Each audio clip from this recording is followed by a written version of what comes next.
Euro USD में जो हमने चीज देखी है वो अब क्या देखी है। सबसे पहले मार्केट में एक एम फॉर्मेशन आई, ठीक है। एम फॉर्मेशन के बाद हमने एक्सपेक्ट किया कि ए फॉर्मेशन आएगी। हमने उस ए फॉर्मेशन को भी ले लिया, ठीक है, ए फॉर्मेशन हमें मिली। उसके बाद हमें नेक्स्ट ए चाहिए। तो नेक्स्ट ए जो होता है वो उस ए से थोड़ा सा हट के बनेगा, ठीक है।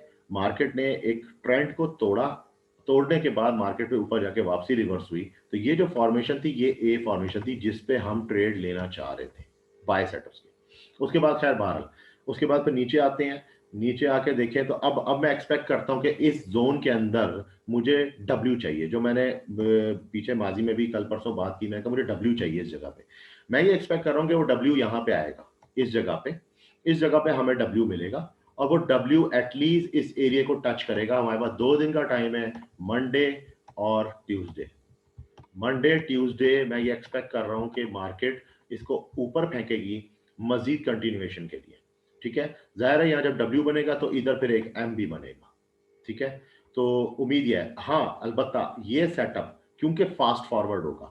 जब ये इस सेटअप के अंदर एक दफा ऊपर जाके नीचे आ जाएगा और सेकंड लेग लगाएगा तो सेम इसी तरह 3 वेक्टर कैंडल्स की सूरत में बड़ी बड़ी कैंडल्स ऊपर जाएंगी। और वो ऊपर जाएंगी तो वो जरूरी नहीं है कि वो इसी एरिया में हो, लेकिन मेरा जो इस वक्त जो लॉक्ड एरिया है वो तकरीबन ये है जो कि 1.215 के ऊपर है, यानी कि 620 का एरिया है, 67, उससे ज्यादा नहीं है। उसके बाद अगर ये इसको ऊपर 1 पॉइंट समझ लें कि ऊपर जाके 1.2200 को क्रॉस भी कर जाता है तो भी हमारे बाय सेटअप्स नहीं बनते। चूंकि हम बाय के अंदर इन्वॉल्व हैं तो मैं अपनी बात करते हुए कह रहा हूं कि हम उसको मैनेज करेंगे। लेकिन ये है कि जो असल ट्रेड बन रही है वो हमारी ये नहीं है। असल ट्रेड हमारी क्या होगी, मार्केट इसके अंदर करेक्शन फेज लेके आएगी, ठीक है। करेक्शन फेज के बाद मार्केट का ड्रॉप है और वो जो ड्रॉप है वो मैक्सिमम तकरीबन 1.19 तक जा सकता है। चूंकि प्राइस एक्शन के मुताबिक अगर मैं देखूं तो जितनी बड़ी लेंथ की वेव इसने ड्रॉप की है उतनी ही लेंथ की वेव यहां पे भी एक्सपेक्टेड है कि ये इतना जा सकती है, ठीक है। ये जो फॉर्मेशन होगी ये जस्ट एबीसी की फॉर्मेशन है, नथिंग एल्स, इसमें और कुछ भी नहीं है इतना लंबा चौड़ा, ठीक है। तो ये है यूरो यूएसडी के बारे में। अच्छा, पाउंड यूएसडी में भी वही चीज आई, क्योंकि डॉलर असल में डीएक्सवाई जो है ना वो इंप्रूव हुआ है और डीएक्सवाई जो है 90 के टारगेट पर 91 ऊपर जाना चाहता है। लेकिन उसमें भी एक करेक्शन आएगी। तो अभी कोरिलेशन से रिलेटेड जब मैं बताऊंगा तो आपको डीएक्सवाई काफी हद तक समझ में आ जाएगा कि ये क्या बात चल रही है।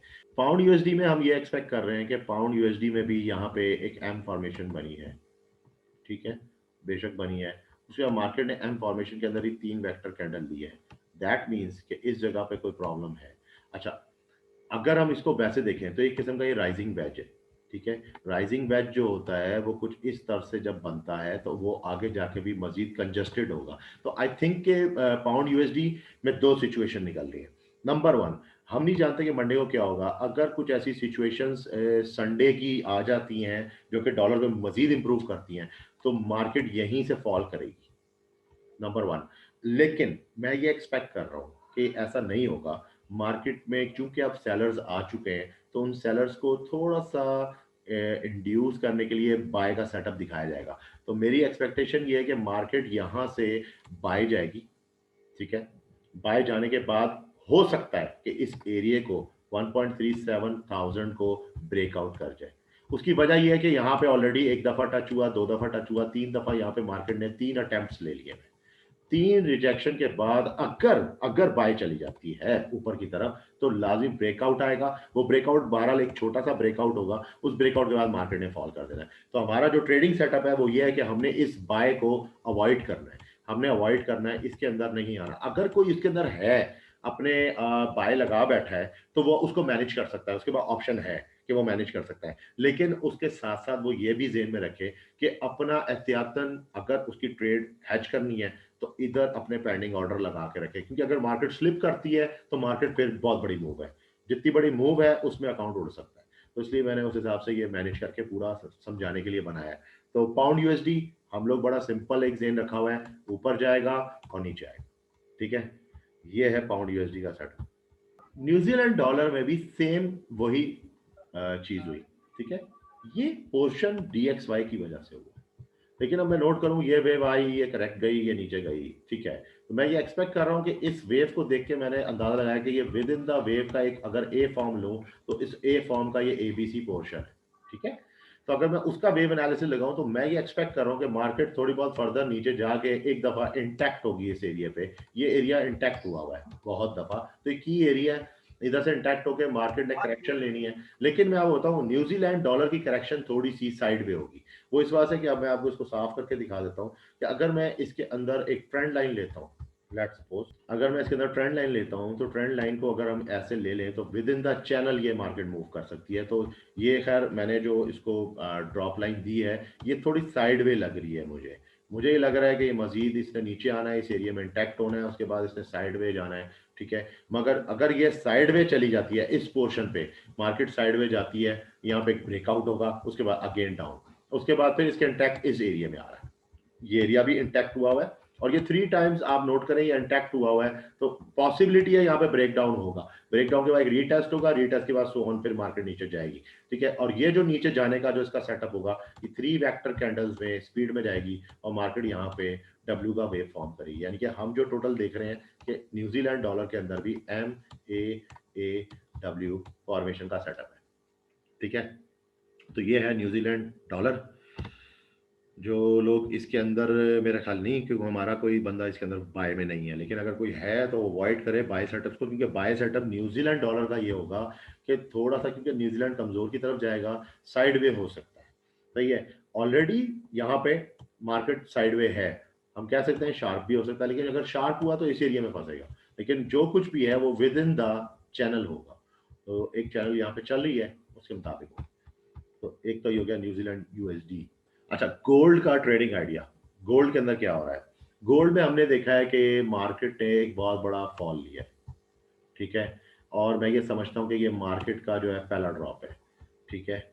और इस फॉल के अंदर इसमें मार्केट का रीटेस्ट चल रहा है। तो ये रीटेस्ट चूंकि साइडवे होते हुए चल रहा है, इसके बाद इसने फिर दोबारा इसी एरिया के अंदर अपनी जो इंटैक्ट दी है वो तकरीबन ऑलरेडी पहले भी इस एरिया में हो चुकी है। तो पॉसिबिलिटी है ब्रेकआउट भी हो सकता है ब्रेकडाउन होने के बाद, लेकिन मार्केट का एक अपवर्ड मूवमेंट बनेगा। अच्छा, ये मार्केट क्यों करेगी ये मैं बता देता हूँ, क्योंकि मार्केट ने अब एक और ड्रॉप लेना है। अगर मार्केट ने ये ड्रॉप लेना है तो मार्केट ने मस्ट है कि ये अपसाइड लेनी है ताकि इसकी करेक्शन बन सके। और ये बेसिकली जो करेक्शन फॉर्म होगी ये बड़े अगर टाइम पीरियड पे आप देखा जाए तो ये पहले भी हो चुकी है। बेसिकली मार्केट में गोल्ड के अंदर ये करेक्शन आई थी, ठीक है। और इसने सेटअप चेंज किया था, इससे सेटअप चेंज किया, डब्ल्यू फॉर्मेशन बनाई, फिर ए फॉर्मेशन, फिर दोबारा इसने पुल बैक ए दिया, यहाँ के इसने एक एम का फॉर्मेशन दिया। तो अब जो चला वो ये सेटअप चलेगा, यानी कि यहाँ से पहला ड्रॉप, ठीक है, उसके बाद फिर दूसरा ड्रॉप और उसके बाद फिर तीसरा ड्रॉप। तो एक्सपेक्ट मैं यही कर रहा हूँ कि इसके अंदर भी कुछ ऐसा ही मामला है। तो एक्सपेक्ट मैं ये कर रहा हूँ कि इसके अंदर भी यही मामला है कि ये एक करेक्शन फॉर्म आएगी, ठीक है। इधर से मार्केट ने करेक्शन लेनी है और फिर मार्केट ने नीचे ड्रॉप करना है। तो ये है कि अगर आप चाहें तो गोल्ड के अंदर बाय के सेटअप्स लिए जा सकते हैं, लेकिन रिस्की होंगे, रिस्की सेटअप्स होंगे बाय के, ठीक है। क्योंकि उसकी वजह यह है कि अब ये ऑलरेडी फॉल आ चुका है तो ये सेकंड फॉल की तरफ जा रहा है, ठीक है। और ये भी यही लगता है कि क्योंकि थोड़ा सा मार्केट में मैं बताऊं, जो मार्केट में 20 जनवरी एक बड़ी इंपॉर्टेंट डेट है, वेनेसडे। वेनेसडे को मार्केट में बहुत बड़ा चेंज आ सकता है, क्योंकि अब मैं जिस उस पर जा रहा हूँ कोरिलेशन पे, आपको आइडिया हो जाएगा वो क्यों है। ऑयल एक जंप ले सकता है, तो हम ये पॉसिबिलिटी है कि इस एरिया से मार्केट थोड़ा सा ऊपर की तरफ जाए और फिर एकदम ड्रॉप कर जाए, ठीक है। ये फॉर्मेशन हो सकती है। यहाँ पे अकोमोलेशन फेज भी आ सकता है कि इसी जगह पे अकोमोलेशन फेज आए। तो मार्केट में अगर ऑयल का कोई बाय सेटअप आता है तो आपने बाय सेटअप को नहीं लेना, आपने सेल सेटअप्स लेने की कोशिश करनी है, क्योंकि मार्केट 50 तक कंफर्म्ड है कि ये सेल सेटअप मार देगी। अच्छा, ये फॉर्मेशन क्यों हुई है? ये माजी में भी पहले एक वेव आ चुकी है, तो उसके मुताबिक जब हम उसको चैनल के अंदर लेते हैं तो मुझे यही दिख रहा है कि ये चैनल हमारा सीधा सीधा एक बुलिश चैनल जो चला है वो इस हिसाब से चल रहा है, ठीक है। उसको मद्देनजर रखते हुए ही हमने, तो इसमें ये जो जंप है, ये पॉसिबिलिटी है कि एक जंप आए, जंप के बाद मार्केट डाउन कर जाए, ठीक है।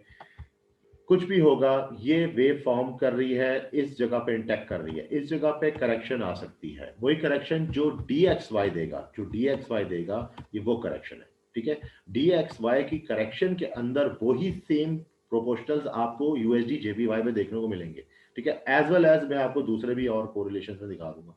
यहाँ पे जब ये करेक्शन आएगी, उस करेक्शन के बाद इसका सीधा सीधा फास्ट शूट है, और वो फास्ट शूट कंफर्म है। ये बहुत प्यारी ट्रेड है, अगर चाहें तो इसको ले सकते हैं। इस वक्त यूएसडी कैट के ऊपर जो नजर आ रहा है वो यही नजर आ रहा है, ये नीचे जा रहा है और ये इसी तरह मार्केट में शूट करेगा। तो थोड़ा बहुत करेक्शन है। अच्छा, ये एक और बात बताऊं कि इसके अंदर जो नॉइज आएगी वो अपनी जगह है, लेकिन मार्केट फॉर्म करेगी H4 की कैंडल्स के अंदर। तो USD CAD plus USD JPY दोनों सेम चल रहे हैं मेरे पास। यूएसडी जेपीवाई में थोड़ा सा चेंज है मामला। वो क्या है, यहाँ पे एक ट्राइंगल बना है, ठीक है। इधर ये फॉर्मेशन इस जगह पे फंस के इधर से ऐसे निकलेगी। तो बेसिकली तो ये फॉर्मेशन क्या है, ये एबीसी सेटअप होगा जो कंप्लीट होगा। तो 105 तक का यूजे का है कि यूजे सीधा सीधा जाएगा। तो यूजे में ये है कि आप अपने जो है ना बाय सेटअप्स बिठा सकते हैं। अब जिस एरिया में आप हैं, इस एरिया में आपको बाय सेटअप्स मिलेंगे। आप बाय सेटअप्स इसके अंदर होल्ड करें तो आपको इंशाल्लाह ताला इसमें जबरदस्त मूव मिलेगी। ये पूरा प्राइस एक्शन जो यहाँ पे मिला है, सेम प्राइस एक्शन हमें यहाँ पे मिलेगा, ठीक है। तो ये यूजे का है। हमेशा देखें, यूएसडी जेपीवाई जब ऊपर बाय की तरफ जाता है तो ऑटोमेटिकली जापानी यन जो है वो मेटेरियलाइज हो जाता है, क्योंकि यूएसडी बाकियों को गिराता है तो जेपीवाई उन पर भारी पड़ जाता है, ठीक है।